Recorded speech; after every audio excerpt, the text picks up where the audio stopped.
Hello, good morning. Welcome to this week's Learn with Lorna, episode 167. And I'm going to start this episode immediately by saying that I am battling very high winds in and around the area of the house, and some of the people in the village I'm aware have lost power. So if I suddenly disappear, please know it's not intentional and it's because I've lost power. And if that happens, I will record this and schedule it on our Facebook page. So welcome to this week's Learn with Lorna, episode number 167. My name is Lorna Steele-McGinn. I'm the Community Engagement Officer with the Highland Archive Service, which has 4 archive centres in Inverness, in Wick, in Fort William and in Portree, where we look after historic documents relating to the Highlands of Scotland. This series is brought to you by High Life Highland at no cost to the viewer. High Life Highland is a charity registered in Scotland, and there's no payment or subscription required to take part in this series of events. But if you're able to donate towards our work, then we would very, very much appreciate that, and there's a link to be able to do so in the body of the text on YouTube, on Facebook and on our website. So hi everyone, thank you for your season's greetings, John, and thank you to all of you who have sent messages to me and emails and all sorts of things saying wishing us a Merry Christmas. Is really very much appreciated, and I'll come back to that at the end.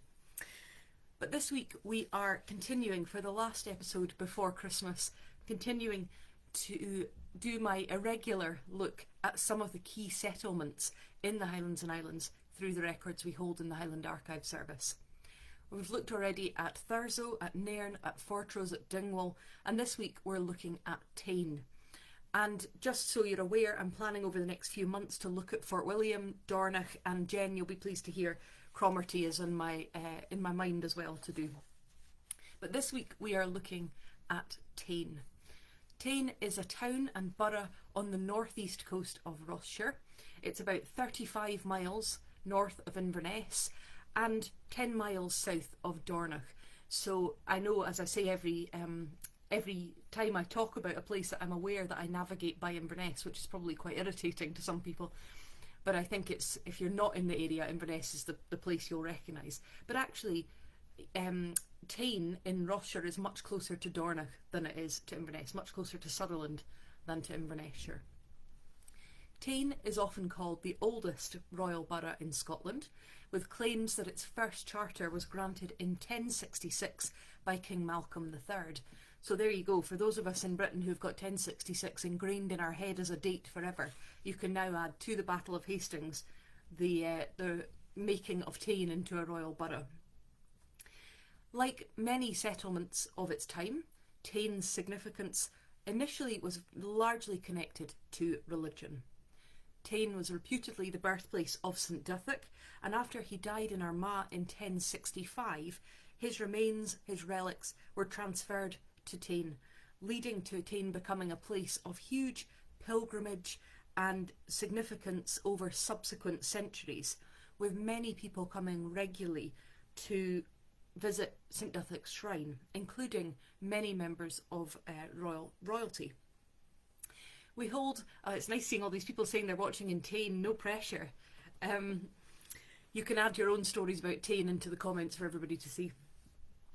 We hold within our collections a 1950 guidebook to Tain, so you can let me know, those of you who live there, what you think about this description. And I'm going to finish actually with an even more flowery description of the writer's thoughts about Tain. But this is how the introduction to this guidebook starts. Her name, at any rate, has a Nordic flavour, a corruption of thing or ting, meaning court of law, for the Norsemen tempered conquest with justice. Remember we talked about that with Dingwall, that's Tingwall or Thingwall, and so Tain potentially having that same root for the name. The Norsemen tempered conquest with justice, and the circle of standing stones that marked their tribunal may well have occupied the site of the present courthouse. But traces of earlier settlers survive in place names, such as Pythagarty in the Fendham and Pictish graves and stones at Ederton, while Tain also has her Gaelic appellation, which I think, as you'll know if you've watched for a long time, I'm not a Gaelic speaker, I think Bala Duthach, the town of Duthas. commemorating the first recorded and most renowned of all her sons. St Duthus, or St Duthic, first saw the light nearly 9.5 centuries ago on the sea-girt hillock where the walls of his tiny cell still stand. As a boy, he showed early signs of the supernatural. He could, for instance, carry home live coals from the smithy without damage to his hands or clothes, and angels were seen encamped on a knoll near his home, where a bridge now leads to the golf course. While still a youth, St Duthus left Tain for Ireland, where he became chief confessor of that country and his own, returning to spend his life preaching throughout his native land. Loch Duch that bears his name, the pass by Ben Atto which he used in his wanderings, is called Ca Duthach in the Gaelic, and after his death in Armagh in 1065, chapels were to be erected to his memory and to his honour at Edinburgh, Dunfermline and Aberdeen. 2 centuries later, his remains were exhumed and returned to Tain, where his bones, set richly in silver and gold, were considered to have marvellous curative powers, and which, for the fame of Tain's patron saint, lasted throughout the dark and superstitious Middle Ages, brought streams of pilgrims and costly gifts to this ancient town. The saint's shirt, furthermore, was highly prized as a charm against death in battle, and was worn by generations of the Earls of Ross when they rode off to war, despite the fact that Hugh, the 5th Earl, was killed while wearing it at Halidon Hill, though the English, out of continued faith in its efficacy and dread of the consequences of keeping it, returned it, blood-stained, but with undiminished reputation, to whence it had come. So, really interesting connection to something that we associate much more with other places, I think, that worship of relics and shrines. This guidebook goes on to say, Malcolm Canmore, so King Malcolm III, visited St Duthus after his victory over Macbeth, and influenced no doubt by his pious, though superstitious queen, elevated Tain to the status of an immunity and sanctuary, with 4 girth crosses to mark the bounds, wherein Tain merchants held monopoly of all buying and selling, and where fugitives from justice or oppression could evade capture and arrest. On 2 recorded occasions was this right of sanctuary broken. The first is well known. It was the bitter winter of 1306, with Robert the Bruce, the bloodhounds at his heels in the shelter of Rathlin's Isle, leaving his wife and daughter Marjorie within the walls of Kildrummy Castle. Thence, with their attendant knights and squires, they are forced to flee the wrath of Edward I, and reach Tain, only to have their asylum violated by the treacherous Earl of Ross. So this idea of Tain as a place of safety and sanctuary and religion and sanctity, and Robert the Bruce apparently sending his wife and daughter there only to be taken away. But it goes on to say, if the saint's shirt perished, his bones survived, as did the belief in their power to work miracles, bringing to their shrine in this little northern town many who had ills to heal and sins to atone for. Hither, among countless of their subjects, came cavalcades of kings. Particularly, I mentioned as quite flowery language, but particularly beautifully written, cavalcades of kings turning up. And that's the most common story that's told about Tain's foundations, why it became such a significant and important place. But I do have to caveat that by saying anything that happened 1,000 years ago can be hard to evidence, and we're not entirely sure of the details of St Duthic's life.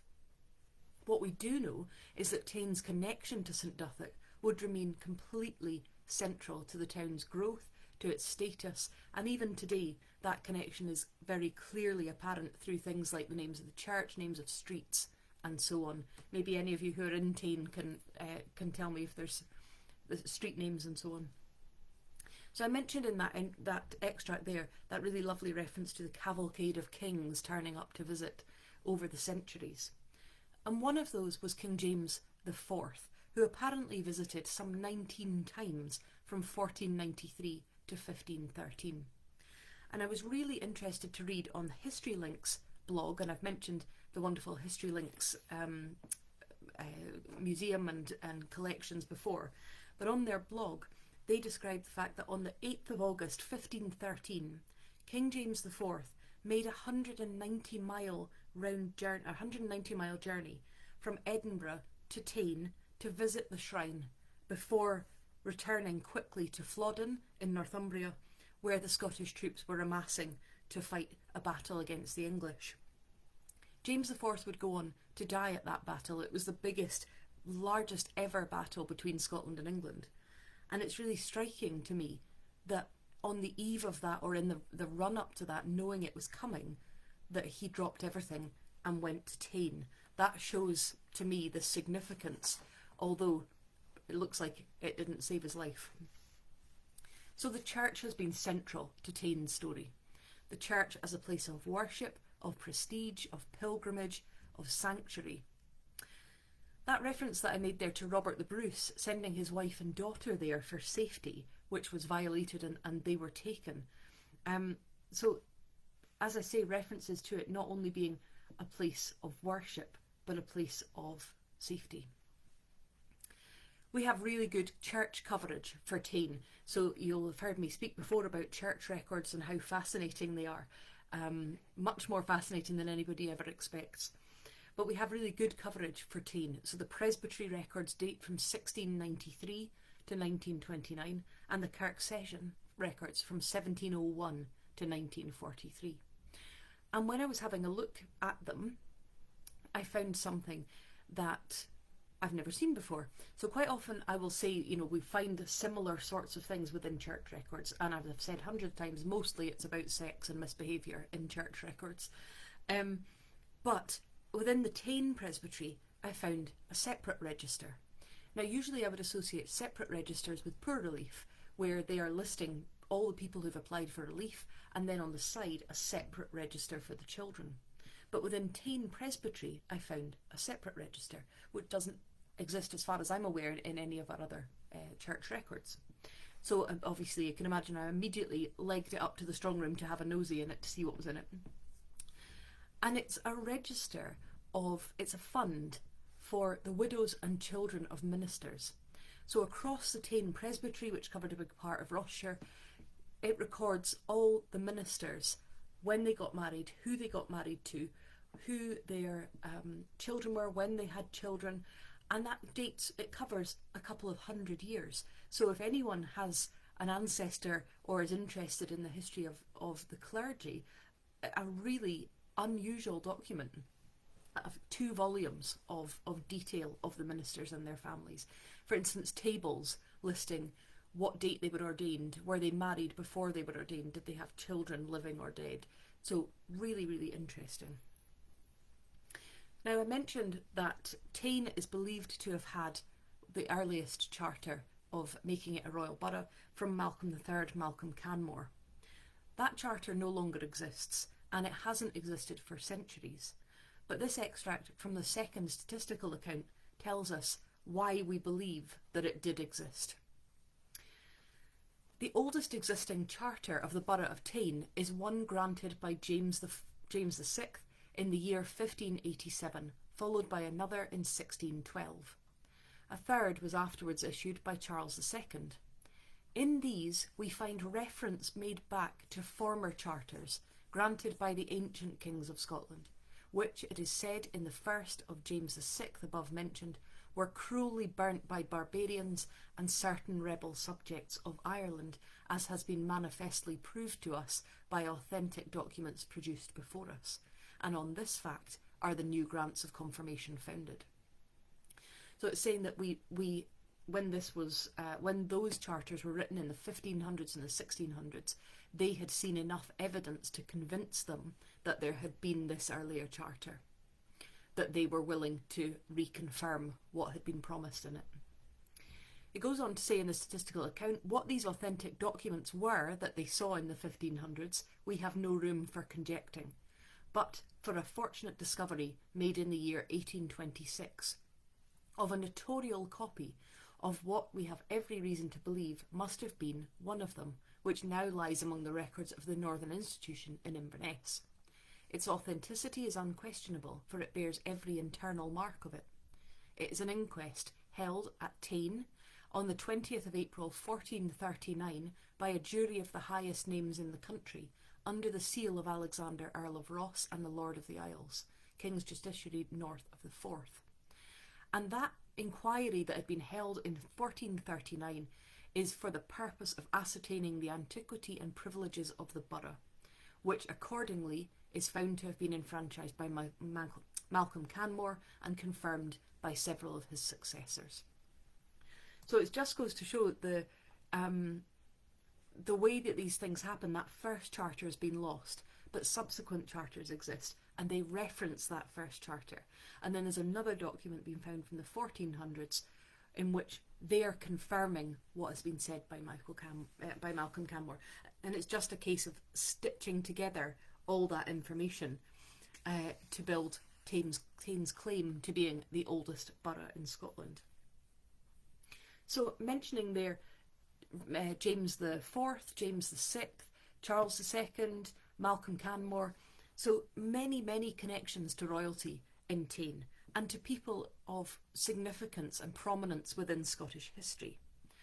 So religion's been important to Tain. Patronage has been important in the development of the borough as well, and we do hold some fascinating borough records, including treasurers, and you know I love treasurers' accounts. I'll maybe share an extract later on of I had a lovely wander through the treasurers' accounts from the 17 and 1800s. Always interesting to see what the boroughs are paying for. So we can see that the borough rights have been important: royalty, patronage, religion, but so too has education, which of course is often linked with the church and with the prestige of a place. Tain Royal Academy was opened in 1813 after a royal charter was granted by George III on the 10th of May 1809. It would be the first academy to be built in mainland Scotland north of Inverness. So again, that gives you some idea of the prestige of Tain. The school was founded by subscription and it opened to pupils in February 1813. And we hold a huge number of brilliant records for Tain Royal Academy. We hold that royal charter of George III that set the school up. We hold minute books, ledgers, cash books, plans, log books, admission registers, a really comprehensive set of records about the school. The early records reveal the extent to which the Caribbean slave economy and the colonies of the British Empire contributed to funding the school.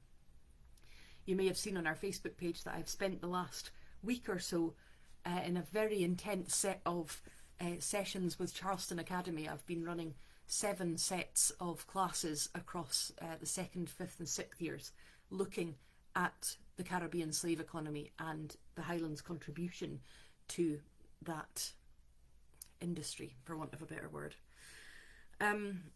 We can see, and I use these records with those pupils, we can see within the Tain Royal Academy records donations and subscriptions being remitted from Jamaica, from Demerara, from Grenada, from St Kitts, from Berbice, an estimated £1,000 from Berbice.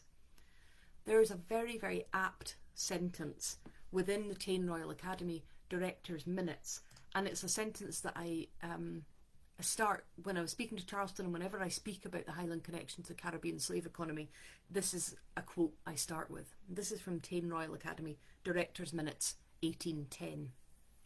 A Highlander has no greater idea of enjoying a fortune laboriously acquired in a distant climate than returning home to display it to the companions of his youth in his native country. So very evident there that people would go from the Highlands, would make a fortune by using slave labour on Caribbean plantations, and then would remit that money home to benefit the people of the Highlands. And they obviously see that as a source of great pride because they've recorded it in their minute book, whereas for us it's a very uncomfortable sentence to say, look how much money we have made in this brutal economy, and we're going to build something from it. There is no doubt that that investment brought education to many in the area, and in fact the second statistical account, in that account the writer says, the parish is supplied with the means of education to almost as great an extent as could be desired, describing the school as one of the handsomest buildings in the north of Scotland. A look within the admission registers shows us that some of those who were educated in the early years of Tain Royal Academy were mixed-race children who had been born of enslaved women in the Caribbean and white enslavers. The admission registers show children born in Demerara and brought away from their mothers to the Highlands for education. So the town has been shaped by religion, by borough rights, by education, by colonialism, by empire. What about trade and industry? And Jen, I'm seeing your comment there saying it's hard to believe how Scotland was involved in slavery. I was at a very interesting talk the other day where somebody was saying Scotland was heavily involved, and Highlanders disproportionately so. So more Highlanders than would be expected compared to the population. So what about trade and industry? Tain has for centuries been a market town. And again, if anyone is watching in Tain, you can tell me if you still have markets in Tain. But it served the area of Easter Ross and also much of Sutherland. And the second statistical account says that the domestic markets accounted for the town's prosperity in the 1840s with little outgoing trade. And it was the success of Tain's markets that led to one of the greatest tragedies in the area's history, the Meikle Ferry disaster, which happened in 1809. I have covered this before, but it would be remiss not to do a brief overview of it. On the 16th of August 1809, the ferry left Dornoch, carrying over 114 people bound for Tain because the Lammas Fair was on. The boat was dangerously full and was low in the water, and it sank very close to shore, with the loss of around 100 of those 114 people. We hold the minute book for the fund that was set up to assist the families of the deceased, and the deceased are listed in that volume. And again, we see donations both locally and from Grenada, from India and various other places. And the minute book notes it is impossible to convey by description an adequate picture of the heart-rending scene which has followed. It's a very moving, it's a very small collection of records. It's a very moving collection. And that tragedy took place, as you may remember from me talking a few weeks ago, it happened in 1809, so it happened before the Poor Relief Act of 1845. And if it had happened afterwards, there is no doubt at all that that system would have kicked in to support those people, although I suspect there would still have been a fund. Local tragedies tend to prompt people to want to do something, to support their community, to show some kind of contribution to help. As a substantial town and a royal borough, Tain did have facilities to care for the poor, and after that 1845 Poor Relief Act, the Easter Ross Union Poor House was built to the south of Tain at Arthurville. It was the first poor house in the Highlands to be set up after the Act, and it was the poor house for 9 parishes of Easter Ross, the first combination poor house in Scotland. It was built to accommodate 160 inmates, and it opened in October 1850. And we hold records for Arthurville, including plans and registers of inmates. And as always, these records contain insights into people at a low point in their life. We see bedridden servants in their 70s being admitted. We see people described as infirm, blind, of delicate health, insane. People suffering from injuries. So for instance, there's a 72-year-old Hugh Munro who wants the use of his legs, or 27-year-old Mary Ann Doherty with a sore foot. There are references to illness and disease. For instance, 80-year-old Margaret Ross, who had cancer on the lip. I always find it interesting when we find early references to cancer, although we've known about it for centuries. You can also see the reasons behind individuals' discharge from the poorhouse. 31-year-old Jessie Polson, recorded as insane, given into the charge of her relatives being unsafe to keep her in the poorhouse. Or 10-year-old Mary Banks, who absconded with poorhouse clothing, along with 8-year-old John Banks, who I assume is her brother. So, with all towns that have a long history, we find in our collections stories of highs, things like the royal patronage, the religious prestige, the beautiful architecture, but also stories of lows, when a community has to pull together after a mass loss, or after individuals have suffered their own tragedies or difficulties. I'm going to finish with some lighter-hearted things because I'm aware I started high and then went more depressing with death and loss. But I wanted to share with you this lovely, although perhaps quite flowery, description of Tain from that guidebook that I started with. Have a wee listen to this. Written by Ellison Munro. I always think of Tain as a little old lady enthroned on a wooded terrace, with her head against the hills and the heather and her feet on the shore.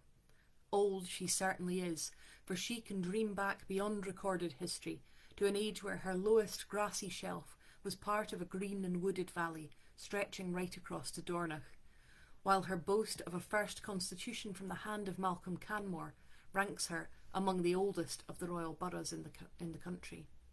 But she carries her age well, so that a first glimpse of her cheerful yellow sandstone, there being none of the smoke of commerce to mar its freshness, one could scarcely believe that all but 1,000 years have passed since Duthus, her patron saint, was born on the little green hillock by the shore, bringing her fame during his lifetime and drawing generations of kings and princes after his death to pay homage and seek miracles at his shrine. Tain continues attractive, and with very good reason, for the air she breathes is like fine wine, and the spot she has chosen as her resting place is an earthly paradise.